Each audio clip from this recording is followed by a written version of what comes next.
Seekor naga kuno kena pemecatan dari kehidupan oleh juara manusia. Dan dia nggak ngerti kenapa. Karena sejauh yang dia ingat, dia nggak pernah punya masalah sama manusia sebelumnya.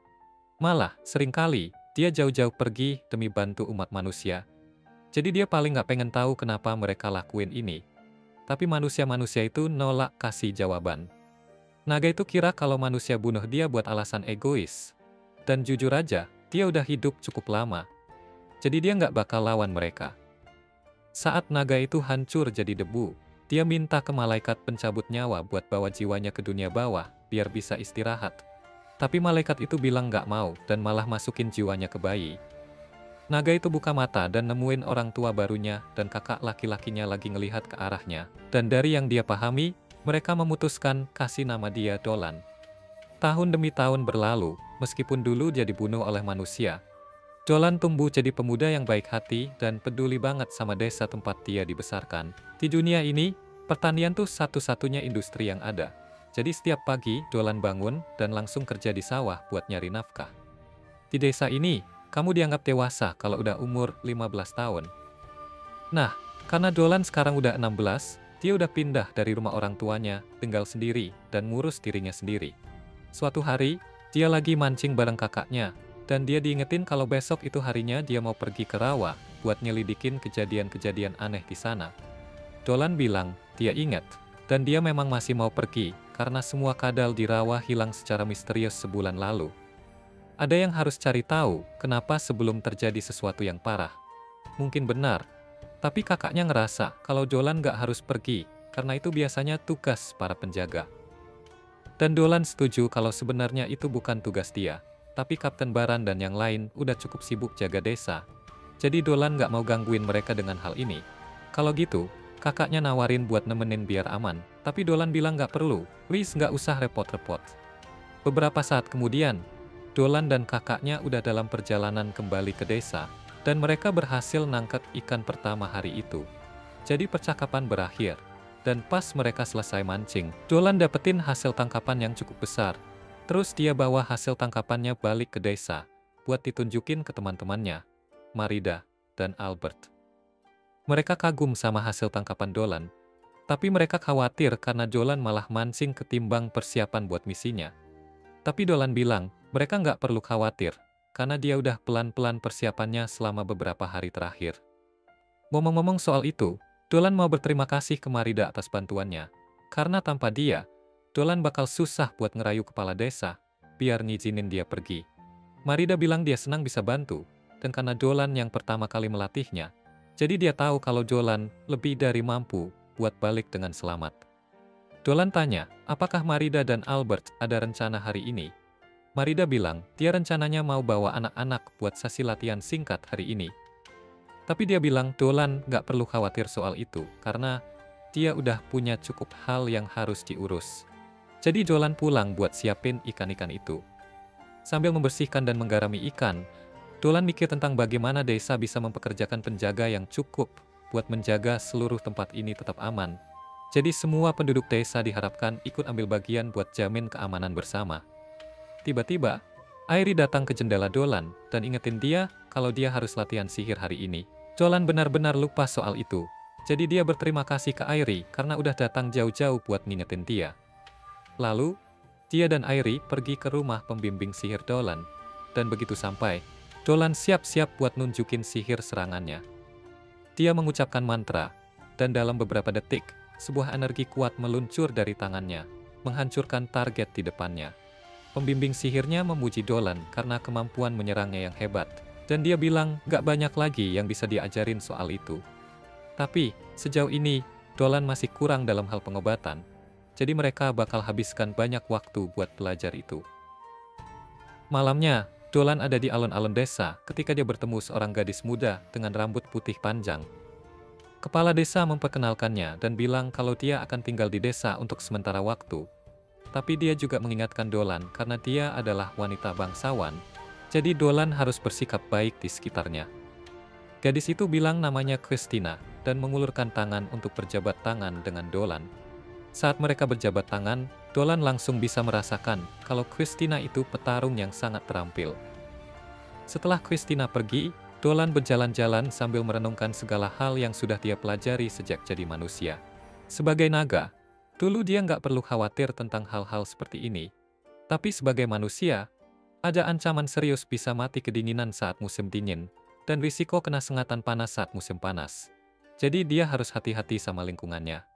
Dolan segera sampai di rumah orang tuanya, dan mereka menyambut dia dengan hangat, bersama adik laki-lakinya Marco. Dolan bawa banyak bahan makanan, jadi ibunya ambil semuanya, dan menyiapkan makan malam yang enak buat keluarga nikmati. Dolan benar-benar menikmatinya karena dia kangen sama masakan ibunya, dan ayahnya menyarankan Dolan harus cari istri yang jago masak, biar bisa menikmati makanan enak kayak gini sepanjang waktu. Ini bukan pertama kali Dolan dengar saran ini, dan dia sebenarnya nggak sepenuhnya menolak ide buat nikah. Tapi dia mau menikmati hidup jomblo sedikit lebih lama. Marco tanya apakah Dolan masih mau nyelidikin rawa itu besok. Dan Dolan pikir itu bukan masalah besar. Tapi ibunya khawatir banget karena bukan cuma rawa itu jauh dari sini, tapi jalannya juga terkenal bahaya. Namun, Dolan yakinkan ibunya kalau dia nggak akan ambil risiko. Jadi saat dia menikah nanti, nggak ada alasan buat khawatir berlebihan sama dia. Ayahnya bilang kalau Dolan sudah dewasa, jadi dia bebas buat ambil keputusan apa aja yang dia mau. Tapi yang satu-satunya ayahnya minta adalah memastikan Dolan kembali dengan selamat ke mereka. Keesokan harinya, saat Dolan siap berangkat, seluruh desa datang untuk mengantar dia. Dia pikir ini agak berlebihan untuk perpisahan, tapi Baran bilang ini hal paling kecil yang bisa dia lakukan untuk Dolan ketika dia mengambil tugasnya. Sejujurnya, Baran masih merasa kalau dia yang seharusnya pergi, tapi Marida ingetin kalau dia pergi, dan desa diserang monster, gak bakal ada yang bisa menghentikannya. Semua orang pengen bantu Dolan. Jadi biarawan bernama Leticia datang ke dia dan kasih berkat kecil untuk perlindungannya. Dan Gary kasih dia kotak bento, biar dia nggak kelaparan di sana. Mereka semua ngucapin semoga beruntung, dan Dolan pun berangkat untuk menyelidiki rawa itu. Kadal yang biasa tinggal di rawa itu sering berinteraksi dengan desa Dolan, tapi suatu hari, mereka tiba-tiba menghilang. Dolan nggak bisa abaikan kejadian aneh kayak gini. Jadi, dia pun menawarkan diri buat menyelidikinya, supaya bisa cari tahu apa yang terjadi. Dolan merasa agak cemas dengan apa yang mungkin dia temukan di sini. Begitu Dolan tiba di rawa, dia menggunakan tangannya untuk merasakan area sekitarnya, dan dia langsung tahu kenapa semua kadal harus pergi. Kekuatan elemen tanah semakin kuat belakangan ini, sedangkan kekuatan elemen air semakin melemah.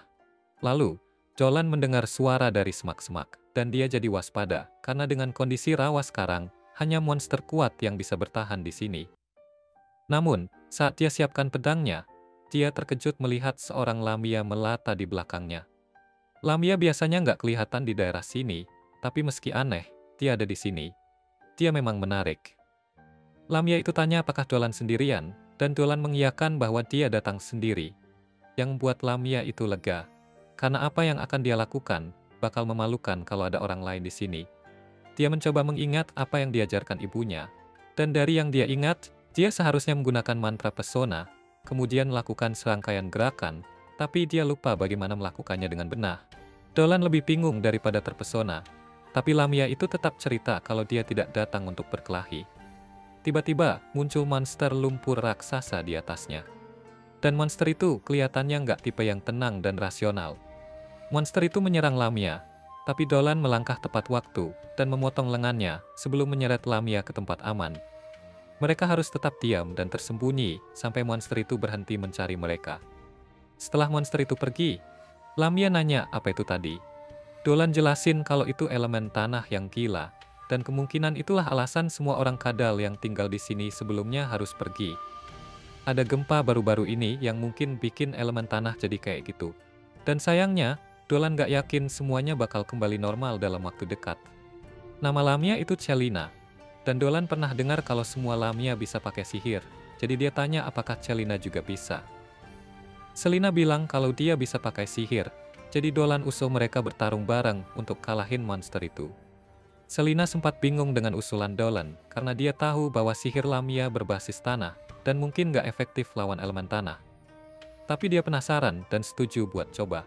Namun, Celina punya satu mantra yang seharusnya bisa melukai elemen tanah itu. Jadi Dolan bikin rencana dan bilang dia akan menyerangnya dari depan, dan dia butuh Selina buat mendukungnya dari belakang. Mereka bersiap, dan Selina agak gugup karena harus kerjasama dengan manusia yang baru saja ia temui. Tapi dia nggak punya pilihan lain. Saat Dolan memberikan sinyal, mereka berdua berlari keluar, dan sementara Dolan menahan elemen tanah itu, Selina melantunkan mantranya dan menciptakan ular raksasa yang membelenggu elemen tanah di tempatnya.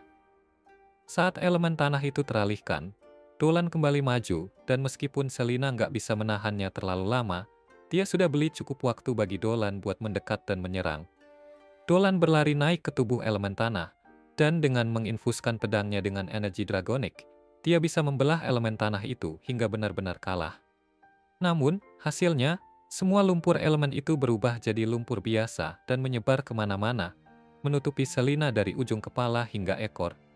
Dolan cepat-cepat memeriksa keadaan Selina. Selina baik-baik saja dan gak terlihat terluka. Jadi sekarang Dolan perlu membantu membersihkan lumpur dari pakaiannya dan memastikan dia bersih lagi. Malam itu, Dolan membuat perkemahan dan sedang menyiapkan makan malam untuk dirinya dan Selina. Selina terkejut karena Dolan sama sekali nggak takut padanya, padahal dia adalah Lamia. Dolan kemudian jelasin bahwa dia sudah pernah bertemu Lamia sebelumnya, tapi Selina berbeda dari yang pernah dia temui. Kebanyakan Lamia waspada terhadap manusia dan lebih agresif, tapi sekarang Dolan menyadari bahwa nggak ada desa Lamia di sekitar sini. Jadi dia penasaran apa yang Selina lakukan di sini. Selina menjelaskan bahwa itu bagian dari tradisi bangsanya, di mana ketika berusia 17 tahun, dia harus meninggalkan rumah dan mencari suami. Karena itu, dia jauh dari desanya. Ras Lamia terkutuk, sehingga mereka hanya melahirkan anak perempuan, dan kalaupun melahirkan anak laki-laki, anak itu pasti dari ras sang suami. Kutukan itu juga bikin tubuh mereka mirip ular dan cairan tubuh mereka beracun. Jadi seperti yang bisa diduga, cari pasangan itu sulit banget kalau ada kemungkinan besar orang itu mati karena menyentuhmu. Karena itu, Selina harus memastikan suaminya punya tubuh yang cukup kuat buat menahan racun. Tapi orang yang punya kekuatan begitu nggak banyak. Ibu Celina beruntung banget bisa ketemu manusia yang sempurna selama perjalanannya. Dan kedua orang tua Celina bisa akur banget. Dolan cuma bilang kalau dia senang Celina bahagia, tapi itu bikin Selina merasa kalau Dolan memperlakukannya seperti anak kecil. Dolan kemudian bilang kalau dia hanya merasa Celina itu lucu saat berbicara, yang bikin Selina jadi salah tingkah. Dolan menuangkan semangkuk sup untuknya, dan meskipun mungkin tidak seenak buatan ibunya, dia tetap percaya diri kalau Selina bakal suka. Selina mencoba sup itu dan langsung suka banget sama rasanya, sampai-sampai dia mulai curhat tentang betapa enaknya sup itu. Tapi begitu dia sadar, dia berhenti sendiri dan minta maaf karena terlalu semangat. Dolan bilang dia senang Selina suka, dan dia mengenang bagaimana dia dan keluarganya sering duduk di sekitar api seperti ini di malam musim dingin yang dingin, dan menikmati sup ini. Selina bisa merasakan bahwa Dolan benar-benar sayang banget sama keluarganya lebih dari apapun. Dan Dolan hampir nggak percaya dulu, dia pernah habiskan waktu yang tampaknya seperti selamanya sebagai naga sendirian di dalam gua. Keesokan paginya, waktu mereka berdua harus berakhir. Jadi Dolan mengucapkan selamat tinggal kepada Selina, dan berharap ia berhasil menemukan suami yang baik. Tapi sebelum pergi, Dolan ingin memberi Selina hadiah, dan dia ingat pernah mendengar kalau Lamia suka energi kehidupan. Jadi, dia menuangkan sebagian energi hidupnya ke Selina, tapi itu malah bikin Selina pingsan hampir seketika. Dolan minta maaf karena melakukan itu tiba-tiba, karena dia baru sadar kalau kekuatan hidupnya mungkin terlalu kuat untuk Selina. Begitu Selina pulih, Dolan bilang dia akan mulai jalan kembali ke desanya, dan dia mengundang Selina untuk datang berkunjung kapan-kapan sebelum memulai perjalanannya pulang. Lalu ceritanya beralih ke Selina yang melanjutkan perjalanannya, dan dia ketemu beberapa cowok di jalan. Awalnya mereka menyapa Selina dengan ramah karena ngira dia cuma cewek imut biasa. Tapi begitu tahu dia adalah Lamia, mereka langsung kabur ketakutan. Selina bingung, apa mereka harus segitu takutnya? Dan setelah itu kita lihat Dolan lagi latihan bikin ramuan sihir bareng Maguru dan Airi. Airi jelasin kalau beda sama obat biasa, ramuan sihir dibuat pakai bahan-bahan yang terinfus sihir, makanya harus ekstra hati-hati waktu bikin. Kesalahan sekecil apapun dalam pengukuran bisa berakibat fatal, dan kita lihat Airi berhasil bikin ramuan, sementara Dolan gagal. Ngelihat ini, Maguru mikir kalau Dolan nggak terlalu ahli pakai tangannya, dan dia minta maaf soal itu. Airi coba nyemangatin Dolan dengan bilang kalau dia nggak perlu sedih. Soalnya Dolan punya kualitas lain seperti matanya yang jeli terhadap herbal medis, sikap baiknya sama anak-anak, dan wajahnya yang tampan juga. Dolan berterima kasih atas pujian itu, tapi dia bilang memang benar kalau dia kesulitan mengikuti resep yang rumit. Dolan merasa dia perlu meningkatkan ketelitiannya, dan Maguru memperhatikan kalau nggak ada masalah dengan ramuan Airi. Airi senang dengar itu, dan Maguru bilang ke Airi kalau dia boleh main di luar karena tugasnya hari ini udah selesai. Tapi, Airi malah pilih bantu ibunya kerjakan tugas rumah, mencoba berpura-pura supaya Dolan pikir dia lebih dewasa dibanding anak-anak lain. Dolan lalu berpikir kalau di kehidupan sebelumnya, dia adalah naga dan gak pernah berurusan dengan obat-obatan. Makanya, dia jadi gak jago di bidang ini. Maguru bilang ke Dolan kalau sihir serangnya kelas atas. Tapi, dia masih belum menguasai cara membuat ramuan sihir, dan minta maaf soal itu. Maguru memastikan bahwa tidak perlu tergesa-gesa, dan sejak dia punya bakat untuk itu, tantangan yang ada justru bisa bantu dia untuk semakin berkembang. Dolan mengerti, dan Maguru menambahkan bahwa dia akan mengajarinya selama yang diperlukannya. Kemudian, kita lihat Dolan sedang makan siang bareng keluarga Airi, dan dia merasa nggak enak hati ikut makan, tapi mereka bilang nggak apa-apa, karena mereka yang ngundang dia buat makan bareng. Mereka pun berdoa kepada Dewi. Mereka kemudian menyebut Myral untuk berterima kasih atas makanan itu, dan Dolan berpikir sudah lama sejak terakhir kali dia lihat Myral. Setelah selesai makan, kita lihat Dolan lari untuk melatih murid-murid. Lalu seorang wanita setengah binatang menghentikannya di jalan. Dia ingatkan kalau Dolan harus latih anak-anak hari ini, dan dia penasaran apakah Dolan nggak sempat minum susu segar darinya. Dolan jelasin kalau Miyu adalah manusia setengah sapi, dan dia berbagi susu dengan penduduk desa. Rasanya enak banget, dan Dolan coba menolak, tapi dia akhirnya tergoda ketika Miyu menawarkannya, dan dia meminumnya. Lalu, dia lanjut lari ke tempat latihan, dan di sana kita lihat Albert mengawasi latihan anak-anak. Melihat Dolan mendekat, Albert suruh anak-anak buat istirahat. Tapi anak-anak terlalu semangat lihat Dolan, dan mereka mau pamer teknik mereka. Albert bilang ke mereka supaya istirahat seperti yang dia instruksikan, dan meski nggak mau, mereka terpaksa mengikuti perintahnya. Pada saat yang sama, Dolan merasakan keberadaan monster di semak-semak terdekat, dan dia memutuskan untuk nggak menelusurinya di depan yang lain. Malamnya, dia kembali ke tempat yang sama, dan berpikir bahwa keberadaan yang dia rasakan siang tadi memang berasal dari monster, dan rasanya agak familiar. Dia yakin kalau monster itu bukanlah monster, tapi lebih seperti seseorang yang dia kenal. Meskipun dia yakin orang yang dia pikirkan nggak ada di sini, tapi Dolan tetap memeriksa untuk memastikan, dan dia menemukan Selina yang sedang menyeka keringat dari tubuhnya. Selina jadi malu ketahuan dalam kondisi seperti itu oleh Dolan, dan dia tersandung, tapi Dolan menyelamatkannya dari jatuh. Dalam posisi yang canggung, Dolan tanya apa yang Selina lakukan di sini, dan Selina cepat-cepat menutupi tubuhnya. Dolan mengagumi kecantikannya, dan dia merasa kehabisan kata-kata untuk mengungkapkan perasaan yang sebenarnya. Selina langsung minta dia untuk merem, dan Dolan bilang rasanya nggak ada salahnya ngelihat, karena nggak akan ngurangin kecantikannya. Selina bingung bagaimana Dolan bisa begitu santai, dan dia mengatakan kalau memuja hal-hal indah itu insting alami, dan Selina menampar dia supaya sadar. Dolan kemudian minta maaf atas kelancangannya, dan kita lihat Selina sudah memaafkannya. Dolan kemudian bertanya kenapa dia ada di sini, karena harusnya dia pergi ke selatan untuk mencari suaminya. Dan Selina menjelaskan itu memang rencananya, tapi semua orang yang dia temui ketakutan padanya, dan mereka lari. Dolan sadar kalau ini alasan Selina datang mencari dia, dan dia menyebutkan kalau dia juga takut berinteraksi dengan manusia, tapi dia beranikan diri untuk menyapa mereka, hanya untuk melihat mereka lari ketakutan. Dolan bilang dia sebenarnya senang Selina ada di sini, karena dia memang berharap bisa bertemu lagi. Selina senang mendengarnya. Dia bilang akan bantu Selina dengan cara apapun yang bisa, dan menanyakan apakah Selina mau tinggal bersama dia. Selina terkejut mendengarnya, dan bertanya bagaimana dia bisa hidup di desanya. Dolan jelaskan bahwa dia punya rencana untuk membantunya, dan Selina mengingatkan bahwa dia adalah monster, dan mungkin akan menakuti manusia.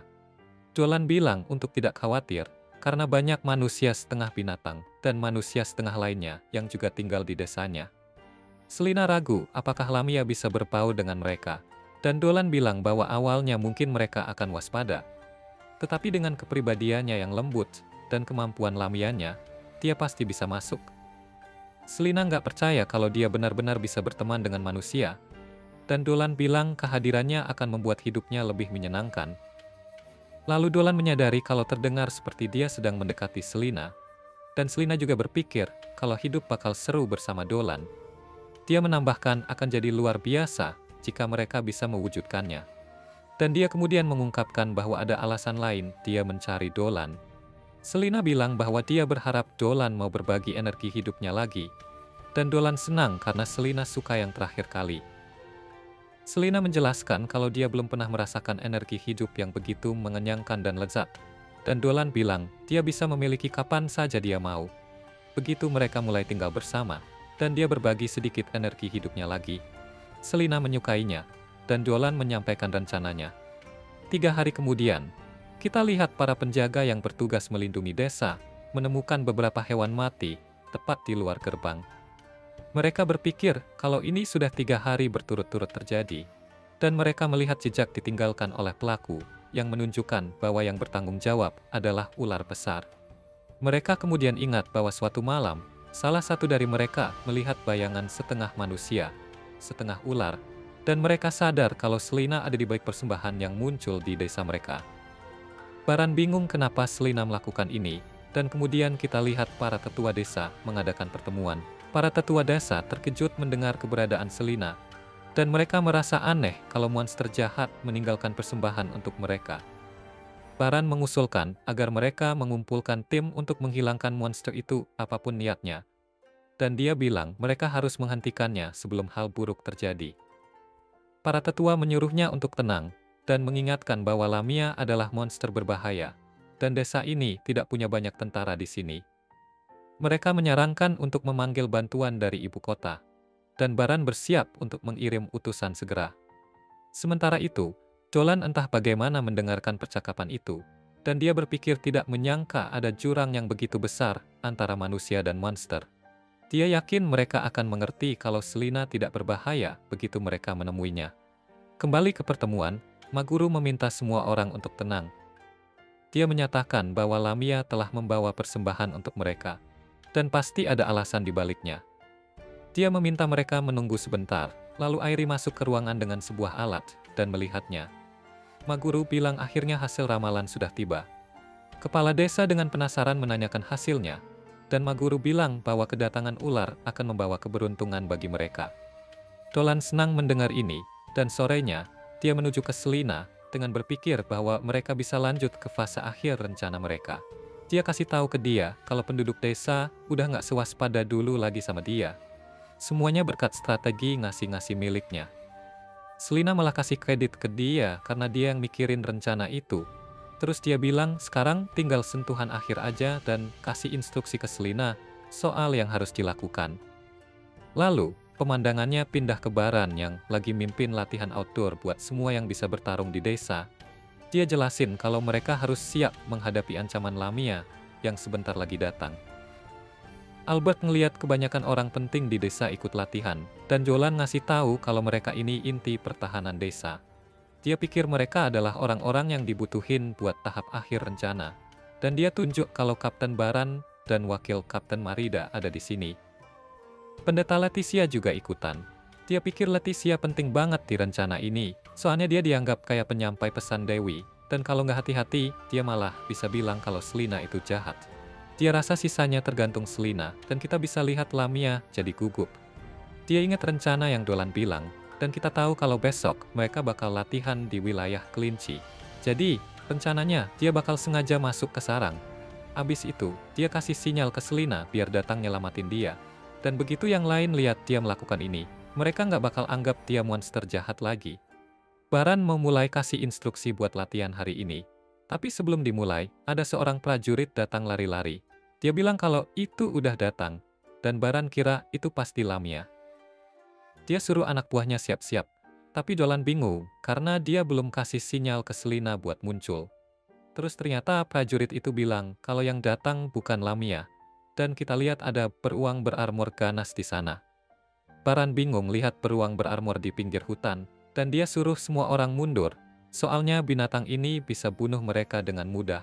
Mereka semua mundur, tapi anak Baran jatuh tersandung, dan beruangnya mendekat ke arahnya. Beruang itu mau menyerang, dan Dolan langsung gerak buat nyelamatin, tapi dia nggak yakin apa bisa sampai tepat waktu, tanpa pakai kekuatan naganya. Tiba-tiba Selina lompat buat nyelamatin anak itu, dan dia menahan serangan beruangnya. Semua orang kaget lihat Lamia nyelamatin anak itu, dan Selina pakai mata terkutupnya buat nyuruh beruang kembali ke hutan. Beruangnya akhirnya balik ke hutan. Beruangnya pelan-pelan mundur, dan semua orang kaget lihat itu. Selina tanya ke anak itu, apakah dia baik-baik aja, dan dia senang ternyata anak itu nggak kenapa-napa. Baran keluarkan palunya sambil ancam Lamia buat menjauh dari Toro dan Dolan, dan Toro lari balik ke ayahnya. Baran minta Dolan juga balik, tapi Dolan bilang supaya Baran janji dulu gak bakal sakitin Lamia. Marida berpikir kalau Lamia tadi memang nyelamatin Dolan dan Toro, tapi Baran bilang kalau Lamia itu monster berbahaya. Dolan menyatakan kalau dia nggak diajari untuk balas kebaikan dengan kebencian, dan dia nggak mau bergerak dari posisinya.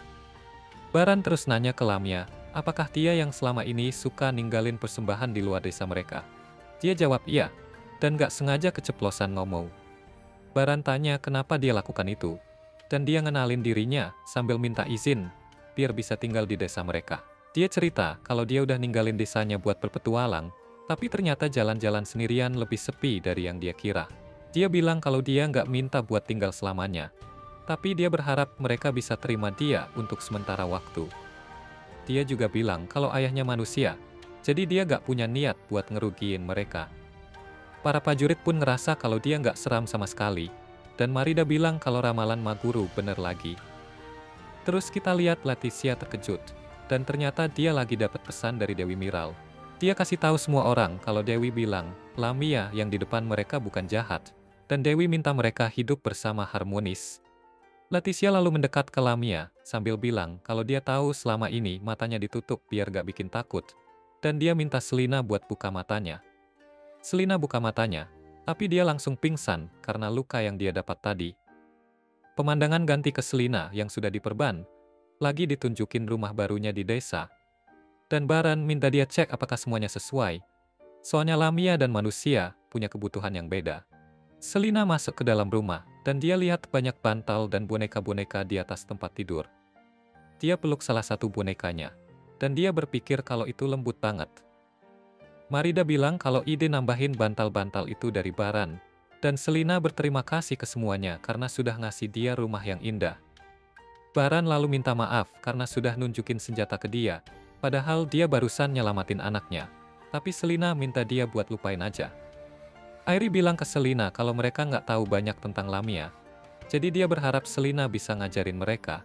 Dan Selina juga minta diajarin tentang manusia. Dolan bilang sebaiknya mereka saling mengenal lebih baik, dan keduanya mulai saling mengenal dengan pura-pura baru pertama kali ketemu. Lalu, kita lihat Dolan yang lagi tidur di malam hari, dan dia pakai bentuk astral buat misahin jiwanya dari tubuh. Dia terbang ke atas dalam bentuk astralnya, terus dia sampai di negeri para dewa. Di sana, dia terbang dalam wujud naga buat ketemu Myral, dan Myral senang banget lihat dia. Dia bilang udah lama banget sejak terakhir kali mereka ketemu, dan waktu dia manggil Myral sebagai Dewi, Myral mikir kalau dia udah mati dengan cara manusia. Dia bilang jangan ledek, dan Myral penasaran apa dia datang gara-gara si Lamia. Dia bilang iya, dan dia jelasin kalau mungkin gak akan bisa seperti ini tanpa ramalan dari Myral. Dia berterima kasih buat itu, dan dia kagum Myral bisa tahu kalau dia terlahir kembali jadi manusia. Myral bilang dia bisa ngerasain jiwa Dolan di antara doa-doa yang dipersembahkan untuknya, dan jiwanya berkilauan dengan sukacita hidup. Itu bikin dia kaget, karena Dolan dulu muak sama hidup. Dolan gak menyangkal itu, karena dia emang gak ngerasa sedikit pun penyesalan waktu pahlawan ngasih pukulan terakhir ke dia. Dia bilang, kelahiran ulangnya jadi manusia bikin dia lihat dunia dengan cara yang beda. Dan dia nyadar kalau orang-orang di dunia nggak sama kayak dulu. Dia bilang orang-orang di dunia ini hidup tiap hari kayak itu hari terakhir mereka. Dan buat mereka hidup mungkin terasa singkat, tapi mereka bersinar cerah banget. Myrtle bilang ke Dolan kalau dia sendiri juga bersinar terang, dan dia bisa ngerasain kebahagiaan murni di hati dan jiwanya. Dia juga bilang hal yang sama buat Selina, dan Dolan sekali lagi berterima kasih untuk segalanya. Lalu, pemandangan pindah ke pagi hari di mana Selina masuk ke rumah Dolan dengan heboh, ngebangunin dia, dan Dolan bilang semestinya dia ketok pintu dulu sebelum masuk. Selina minta maaf, tapi Dolan bilang gak apa-apa, dan dia lihat Dolan tampak bahagia. Dolan bilang dia mimpi ketemu teman lama dan dapat kata-kata baik dari dia. Dia terus nanya kenapa Selina datang sepagi ini, dan Selina ingetin kalau mereka janji mau tanam kentang bareng Christina hari ini. Dia bilang kalau Christina bakal sedih kalau tahu Dolan lupa soal itu. Dan kita bisa lihat Christina yang dengerin semua itu dari luar, tapi dia nggak tampak sedih. Lalu, pemandangan pindah ke kota Galoa, dan ada seorang gadis yang nganter surat ke kepala sekolah akademi di kota itu. Kepala sekolah bilang ke gadis itu buat naruh surat-surat di tempat biasanya, dan salah satu peri di bawah komando kepala sekolah bawa surat itu ke dia. Gadis itu meminta kepala sekolah untuk segera membaca surat itu, karena surat hari ini spesial, dan kepala sekolah menyadari kalau surat itu dari Christina, kebanggaan akademi mereka. Kepala sekolah yang bernama Olivia kemudian membuka suratnya dengan sihir, dan dia mulai membacanya. Dalam surat itu, Christina menyapa dia dan mengatakan kalau sudah cukup lama sejak dia pindah ke desa Faran. Dia menjelaskan kalau desa ini menghadapi cuaca yang keras dan ancaman terhadap keselamatannya. Penjelasannya terasa hidup saat kita melihat Christina bertarung dengan wakil kapten penjaga, dan kerumunan senang banget lihat mereka sparring. Mereka bilang kalau Marida belum serius, dan Christina setuju. Marida kemudian memutuskan untuk mulai serius, dan Christina senang mendengarnya. Mereka berdua kemudian bertarung dengan sungguh-sungguh, dan Christina berhasil mengalahkan Marida. Dia mengulurkan tangan untuk membantu Marida bangkit, dan Marida bilang kalau keterampilan Christina dengan pedang sungguh luar biasa. Christina juga memuji ilmu pedang Marida, bilang kalau itu indah, cepat, dan tajam, yang bikin Marida jadi tersipu. Balan lalu memuji mereka atas pertarungan yang hebat, dan Marida mengundang Christina makan siang bareng mereka. Christina setuju, dan lewat suratnya, dia bilang ke Olivia kalau orang-orang di desa ini hangat dan sudah menjadikannya bagian dari kehidupan mereka. Terus, adegannya pindah ke Christina yang sedang makan siang di kedai bareng Marida, dan cewek-cewek dari desa itu sibuk menyajikan berbagai masakan ke Christina. Gak tahu mana yang bakal dia suka. Christina bilang kalau dia suka semua yang mereka buat di desa ini, dan senyum hangatnya bikin cewek-cewek itu jadi tersipu. Dia tanya apakah ada yang salah, dan mereka bilang kalau Christina cantik banget. Balan lalu datang ngajak Christina minum, tapi Albert bilang sebaiknya dia nolak karena Balan suka minum banyak, dan begitu mulai nggak bisa berhenti sampai pagi. Balan bilang itu nggak benar, dan yang lain bilang jangan seret Christina ke kebiasaannya. Christina mau bilang sesuatu, tapi mereka nggak dengerin dia, dan Balan minta maaf karena udah bikin dia tersinggung.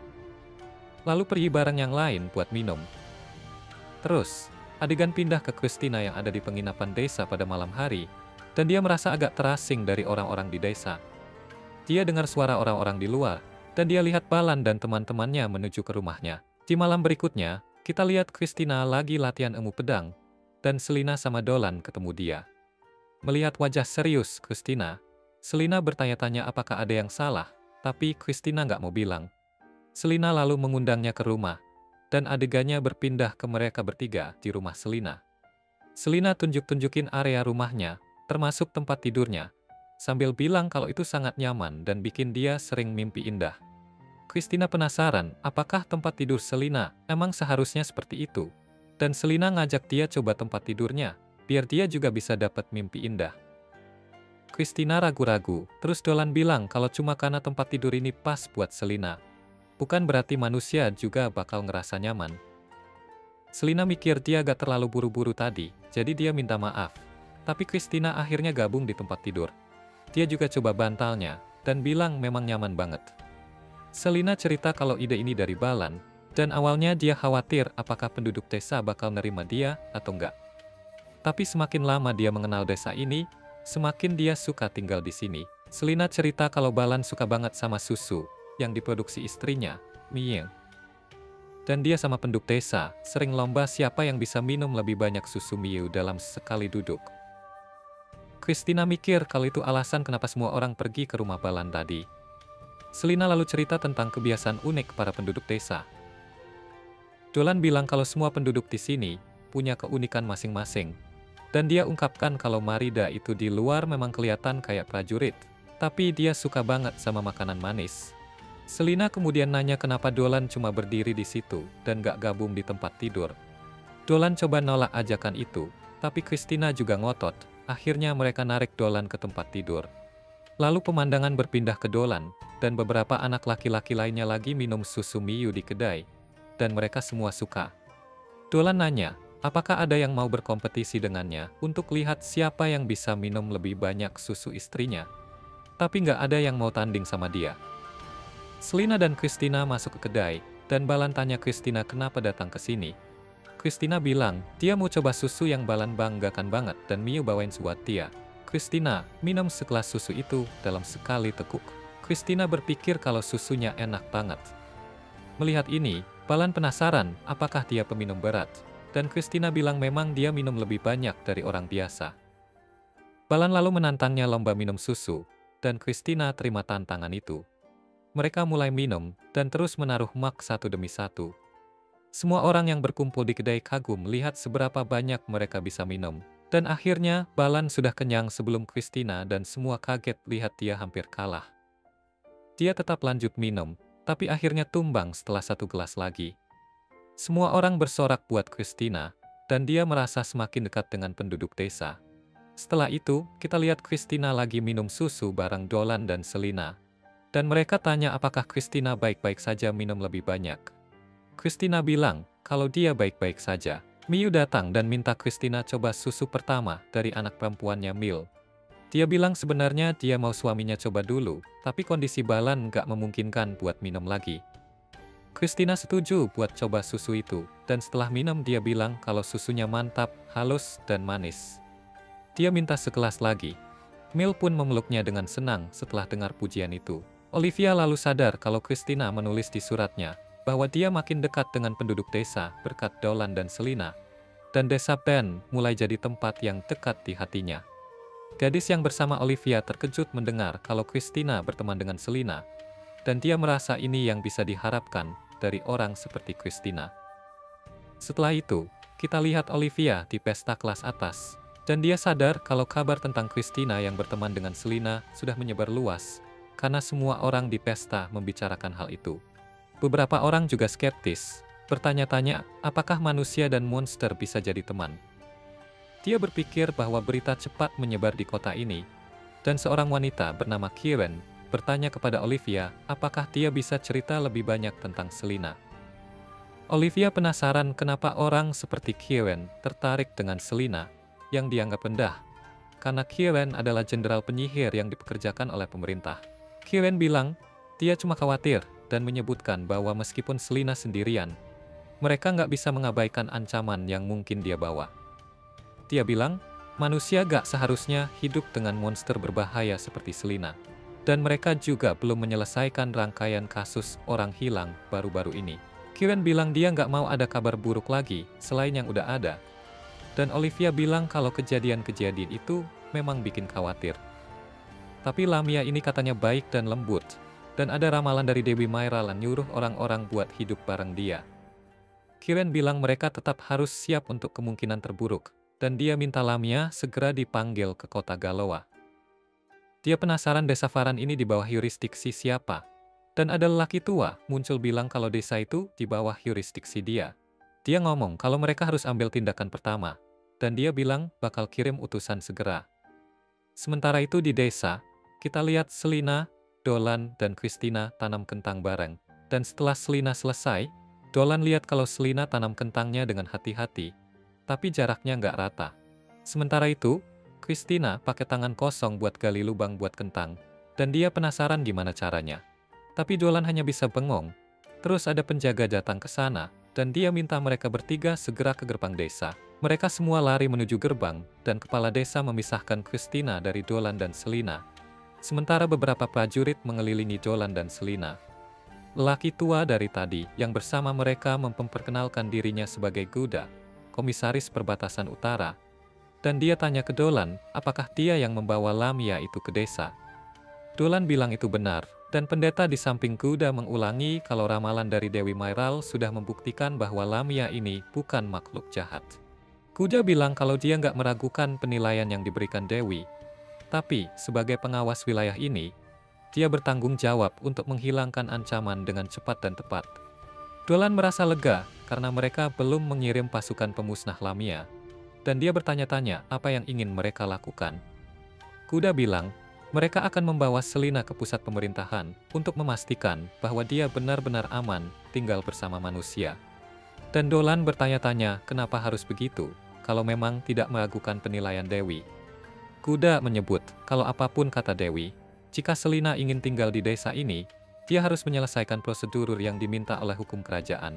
Kuda berharap Selina bisa memahami situasinya, dan Selina mengangguk. Dolan lalu bertanya, apakah dia bisa menemani Selina? Karena dia yang membawa Selina ke desa ini. Kuda mengizinkan, karena dia gak mau Selina bertindak di luar dugaan di perjalanan, dan memaksa mereka mengambil langkah-langkah tertentu. Mereka semua lalu pergi meninggalkan desa, dan Christina jadi khawatir tentang mereka. Jadi dia memutuskan untuk bicara dengan kepala sekolah. Karena kepala sekolah punya pengaruh besar di pemerintahan, dia menggunakan sihir angin untuk mempercepat langkahnya, dan dia menuju ke Galowa. Setelah itu, kita lihat Dolan dan Selina naik kereta malam, dan Dolan berpikir mungkin ini pertama kalinya Selina naik kereta jauh. Dia tanya apakah Selina baik-baik saja, dan Selina bilang dia baik-baik saja. Dia bilang kalau pasti Dolan kedinginan, jadi dia menawarkan selimutnya untuk berbagi, dan mereka berdua memakainya bersama. Dolan lalu bilang ke Selina agar tidak khawatir, karena semuanya akan baik-baik saja, dan prosedurnya tidak akan lama. Dia menenangkannya dengan memeluknya, dan dia bilang kalau dia hanya mengikuti ajaran ibunya, seperti yang ibunya lakukan ketika dia merasa cemas. Dia bilang semuanya akan baik-baik saja, dan Selina senang mendengarnya, walaupun ada air mata di matanya.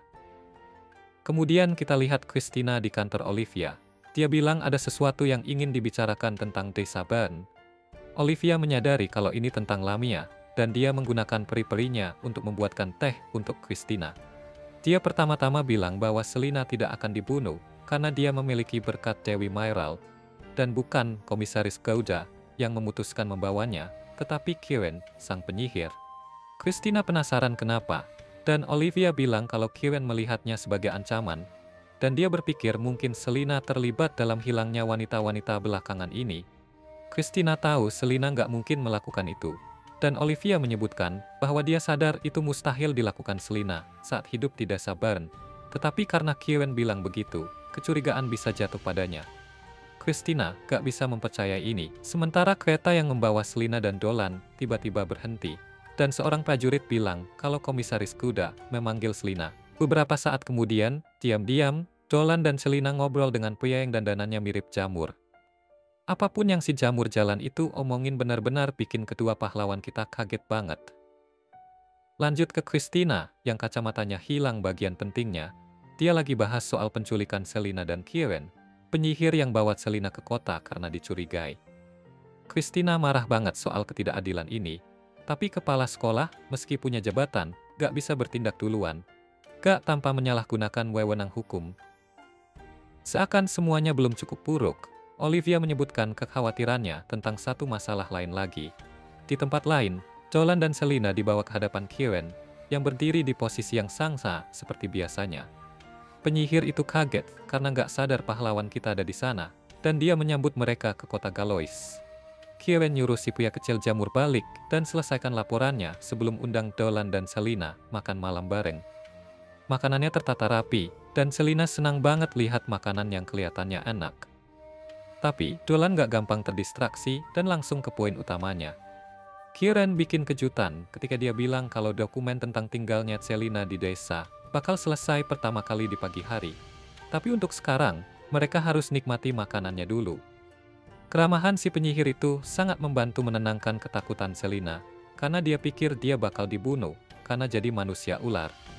Kieran meyakinkannya, bahwa meskipun awalnya dia curiga Selina bisa memanipulasi penduduk desa dengan mata jahatnya, Setelah bertemu, dia nggak bisa bayangin Selina melakukan sesuatu yang jahat.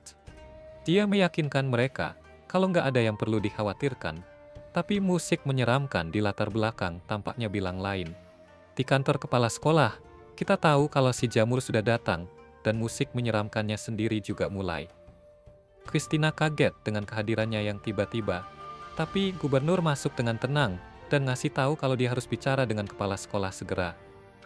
Balik ke makan malam, Kieran tanya apakah mereka menikmati anggurnya dan sepertinya pas banget. Dolan mulai agak mabuk, tapi terasa agak aneh, dan si penyihir nyuruh dia pergi ke dapur. Dia mengagumi kecantikan Selina. Rambut emas Selina, mata birunya yang cerah, sisik yang berkilau. Dia benar-benar unik. Kieran akhirnya mengungkapkan mata satunya bersamaan dengan niat jahatnya.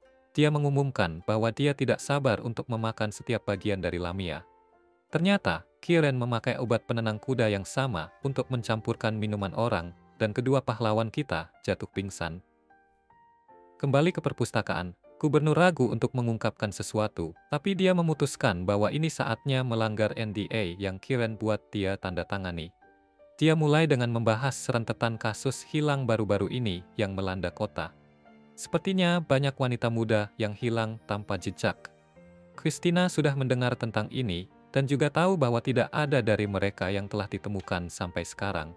Gadis yang kasar dan tidak sabaran itu lalu meminta si pria jamur untuk memberitahu apa hubungannya semua ini dengan Selina. Kuda menyebut ada penyihir kuno di kota yang katanya berumur lebih dari 300 tahun. Christina langsung berasumsi kalau itu adalah Dekan, tapi dia langsung dikoreksi dengan marah.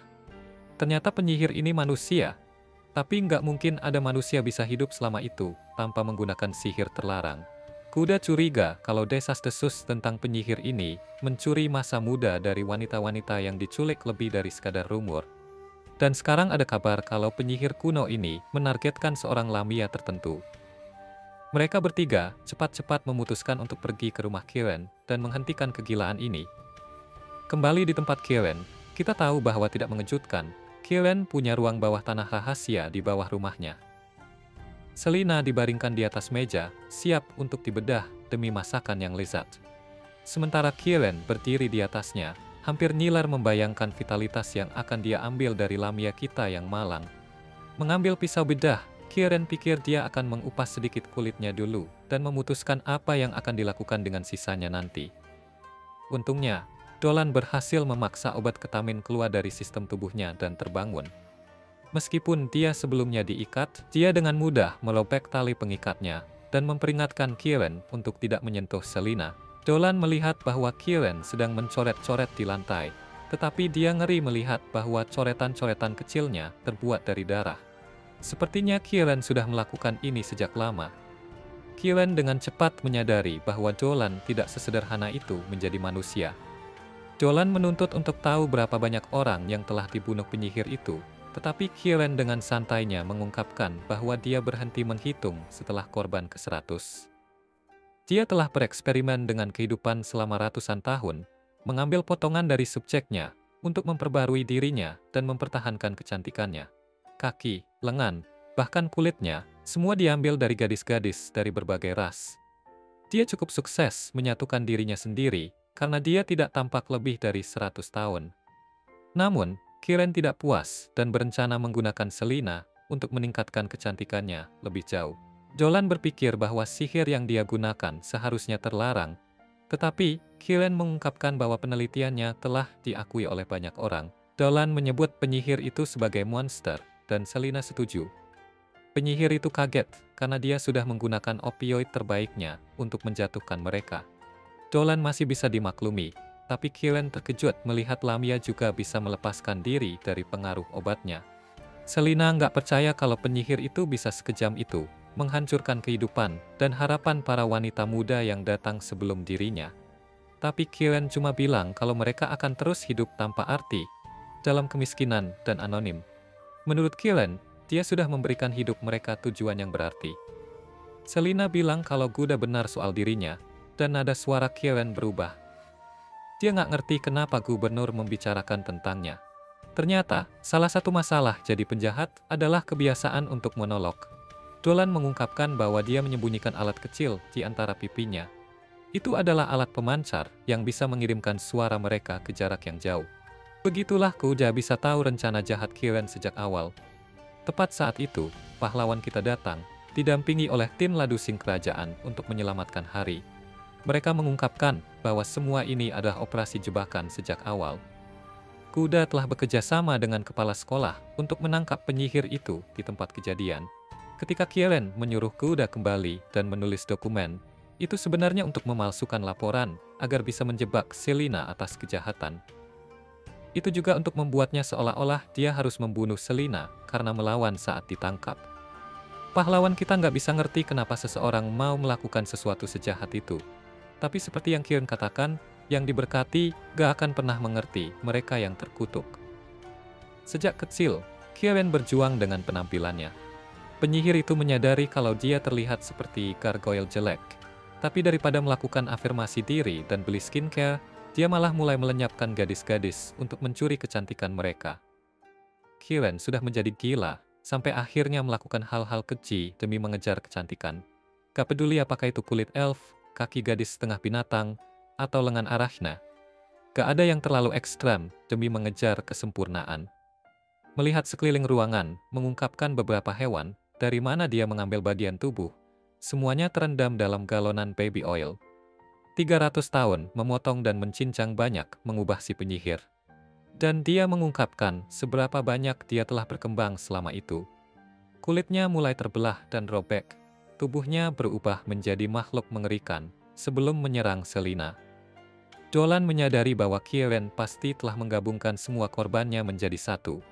Sihir yang begitu berdosa, sehingga hanya bisa dilakukan oleh seseorang yang telah membuat kesepakatan dengan iblis. Kieran kemudian melepaskan wujud mengerikannya terhadap para penjaga. Dia masih berpikir dirinya cantik, jadi dia tanya apakah para penjaga mau foto kakinya. Untungnya, Selina menggunakan mata jahatnya untuk menghentikan langkah penyihir itu. Dan para prajurit dengan bijaksana memutuskan bahwa mungkin saatnya menyerahkan ini kepada para pahlawan sejati. Pertarungan pun berjalan penuh ketika sang penyihir berhasil lepas dari tatapan Selina dan menyerang. Christina melawan, memanggil pedangnya Spalda, dan memotong jari-jari sosis Kieran. Si jamur berharap suatu hari bisa secantik penyihir itu, tetapi Olivia memberitahunya ini bukan saatnya untuk terkesan. Kieran melepaskan sihir jahatnya, tapi Christina berhasil menahannya cukup lama, agar Dolan bisa menyelesaikan coretan sihirnya sendiri, minus darah. Sebelum melancarkan serangan pamungkasnya, Dolan bertanya pada penyihir itu pertanyaan yang tajam. Apakah dia bahagia? Dan Kieran soal kesempurnaan dan kekuatannya yang luar biasa, cukup untuk menyelesaikan semuanya. Dolan mendapatkan perkembangan karakter karena dia nggak lagi takut dengan tren terbaru dan mulai mempermalukan penyihir itu. Dia menyatakan bahwa Kieran telah mencuri impian banyak orang dan tangan yang berlumuran darah tidak akan pernah bisa mendapatkan keindahan.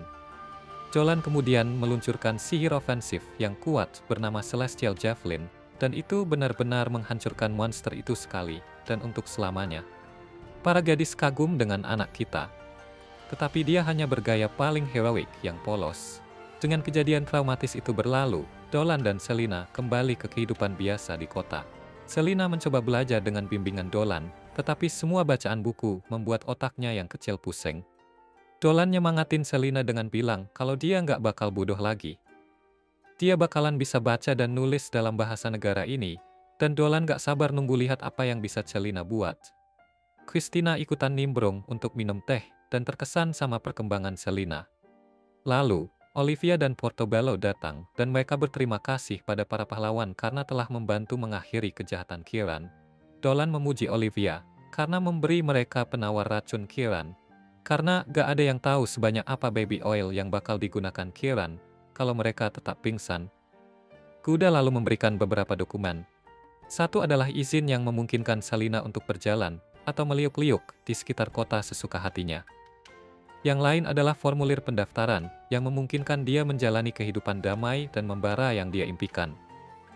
Ini sudah lama dinantikan dan Selina sangat bahagia. Dia juga bilang kalau kuda jadi kelihatan lebih baik dan gak terlalu konyol setelah melepas topinya.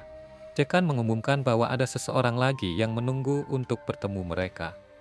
Kita diperkenalkan pada Denzel, yang ternyata adalah anak dari nenek tua Maguru. Dia sudah mengikuti perkembangan di desa berkat surat-surat dari ibunya, dan senang akhirnya bisa bertemu dengan gadis Lamia yang sering dia dengar. Dia mengucapkan selamat atas kemenangan mereka dan menawarkan untuk mengajak mereka keliling Galois. Cowok ini ingin memamerkan kotanya, tapi tidak berjalan sesuai rencana. Orang-orang di sana belum pernah melihat Lamia sebelumnya, jadi mereka ketakutan. Namun, Selina sudah terbiasa mengendalikan emosinya. Dia tersenyum dan bilang ingin membeli beberapa oleh-oleh sebelum mereka pergi. Saat hari hampir berakhir dan para pahlawan kita bersiap untuk pergi, Denzel dan Olivia mendekati Dolan dengan tawaran untuk mendaftarkannya ke Akademi Sihir. Mereka berpikir bahwa kekuatannya terlalu besar untuk diabaikan. Jika dia belajar dengan mereka, dia bisa memperluas pikiran dan jiwanya. Ini akan membantunya dalam melindungi rumah dan orang-orang yang dicintainya. Dolan bilang dia akan memikirkannya, tapi Selina jelas merasa sedih dengan ini. Saat mereka pergi, Dolan memang tergoda. Si pria jamur sudah berusaha sebaik mungkin untuk meyakinkan Dolan, tapi pada akhirnya Dolan tahu apa yang dia inginkan, dan kehidupan damai di desa adalah semua yang dia butuhkan. Christina penasaran apa yang membuat Dolan begitu terpikat pada Bern. Dolan menjawab bahwa dia merasa ada urusan yang belum selesai di Bern, yang tidak bisa dia tinggalkan. Setelah melihat semua yang ditawarkan kota besar, Dolan bertanya pada Christina pendapatnya tentang sekolah sihir. Dan dia setuju dengan Denzel bahwa akademi punya banyak hal untuk ditawarkan pada seseorang sepertinya. Ini membuat Dolan berpikir tentang langkah yang tepat, tapi Selina tampaknya tidak terlalu antusias dengan ide naga reinkarnasi favoritnya pergi terlalu cepat.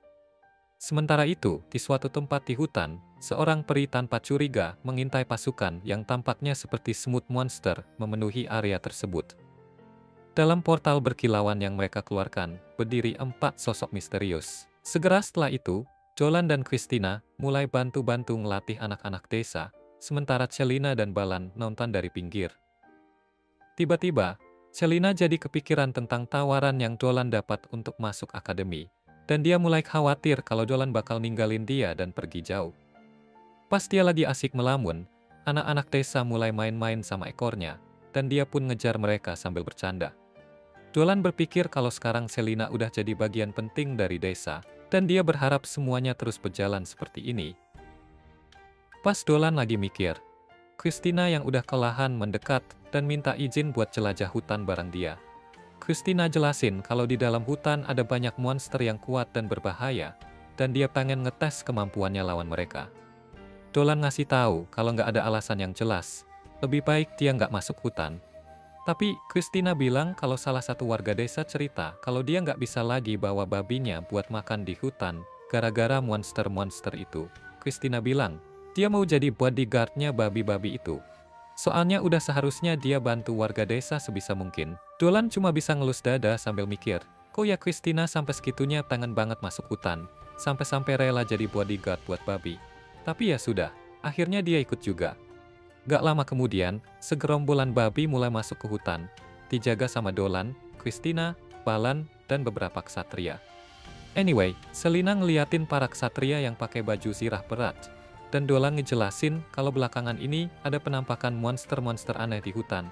Jadi mereka harus ekstra hati-hati. Akhirnya, mereka sampai di tempat ngasih makan babi.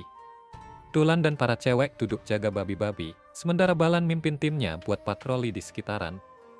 Tiba-tiba salah satu babi nyelonong masuk ke semak-semak, dan ksatria yang badannya paling gempal buru-buru ngejar buat ngembaliin babinya. Tapi belum sampai dia meraih babinya, si babi udah dilempar keluar dari semak-semak, ditendang sama harimau bilah yang super kuat. Ksatria gempal itu langsung kaget banget. Sampai-sampai pipis di celana ketemu monster segede gaban itu. Monster harimau yang kelihatan ganas ini kayaknya ngira si ksatria juga babi. Jadi langsung aja dia nyerang. Untungnya, Balan cepet-cepet nyamperin dan menghajar kepala si harimau pakai palu besarnya. Setelah itu, Balan ngasih peringatan ke si ksatria buat lebih waspada sama sekitar. Ironisnya, dia sendiri nggak sadar ada semut hitam raksasa yang merayap pelan-pelan di belakangnya. Monster semut raksasa itu langsung menyerang Balan, dan ternyata monster ini terlalu kuat buat dia. Dolan dan para cewek dengar teriakannya Balan dan mereka langsung lari ke arahnya.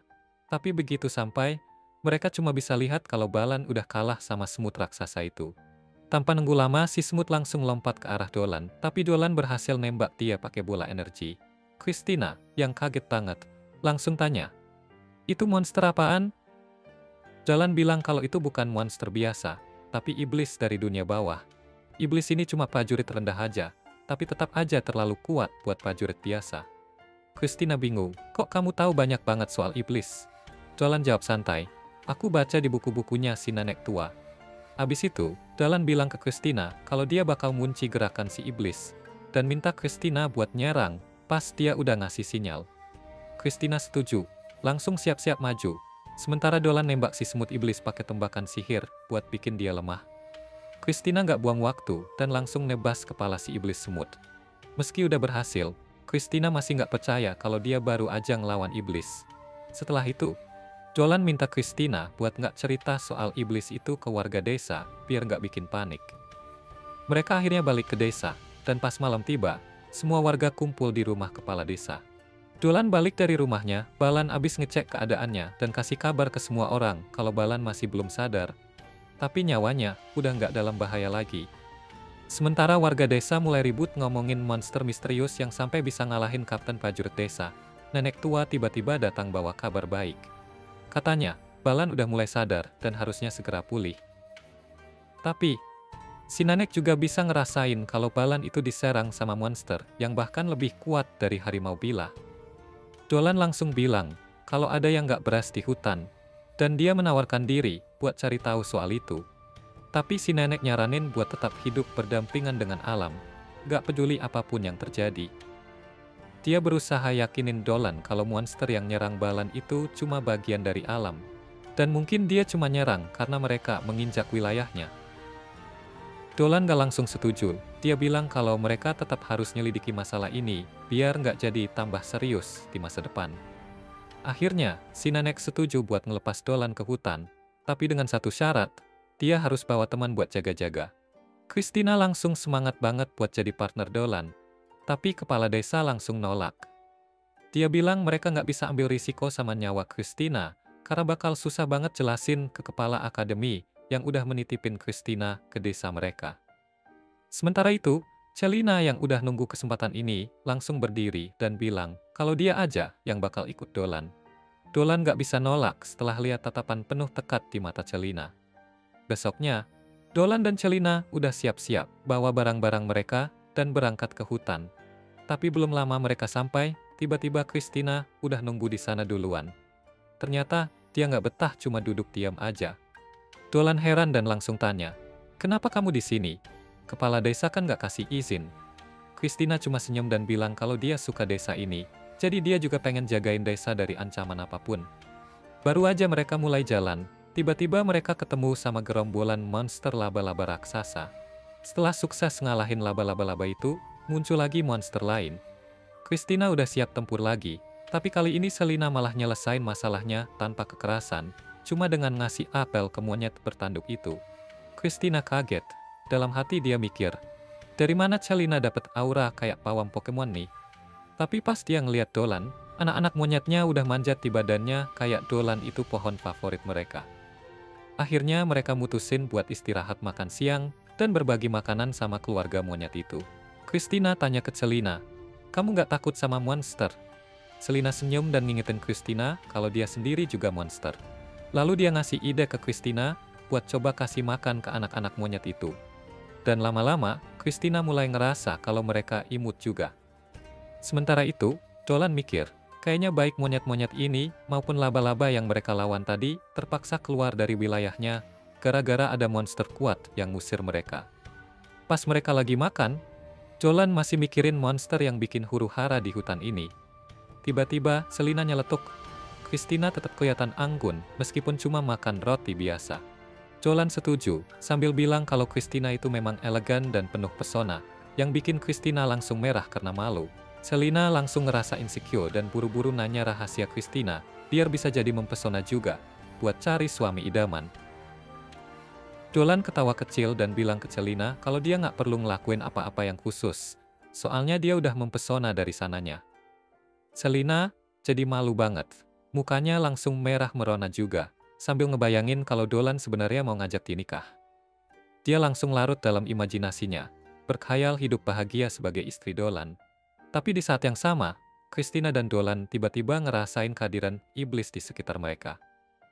Tiba-tiba, ada bola yang dilempar ke arah mereka, dan ternyata di dalamnya ada peri yang pingsan. Baru aja mereka lega, tiba-tiba muncul lagi semut iblis lainnya. Dolan langsung maju buat ngelawan sambil ngasih instruksi ke Celina buat bawa monster-monster kecil ke tempat yang aman. Christina gak tinggal diam. Dia maju buat bantu Dolan, dan bareng-bareng mereka berhasil ngalahin semut iblis itu. Tapi Dolan bisa ngerasain kalau bakal ada lebih banyak lagi yang datang. Benar aja, semut-semut iblis mulai muncul di sekitar mereka, dan 2 ekor langsung lari ke arah Celina. Dolan buru-buru nembakin mereka pakai panah energi buat ngusir 2 iblis itu. Dan Christina langsung maju buat ngelawan sisanya di arah itu. Tapi, tiba-tiba ada lagi semut iblis yang ngebut ke arah Dolan. Dan di detik terakhir, temannya yang lagi sembunyi di belakang semut itu, tiba-tiba loncat ke depan. Dolan dengan sigap nusuk semut yang di tanah, lalu buat semut yang lagi di udara, dia ngerubah tangannya jadi tangan naga, dan ngehancurin monster itu. Di sisi lain, Christina berhasil ngalahin semut iblis yang dia lawan, tapi tiba-tiba ada satu lagi yang nyerang dari belakang. Christina bahkan gak sempat buat bereaksi, tapi untungnya Celina langsung pakai sihir buat ngalahin si iblis itu. Setelah itu, mereka membangunkan peri itu, dan nanya apa dia baik-baik aja. Peri itu berterima kasih karena udah nyelamatin dia, lalu memperkenalkan dirinya sebagai Marl. Dia bilang kalau semut-semut iblis tadi ngejar dia, dan Dolan langsung nyeh kalau pasti ada yang lebih tinggi kedudukannya, yang nyuruh mereka buat ngejar Marl.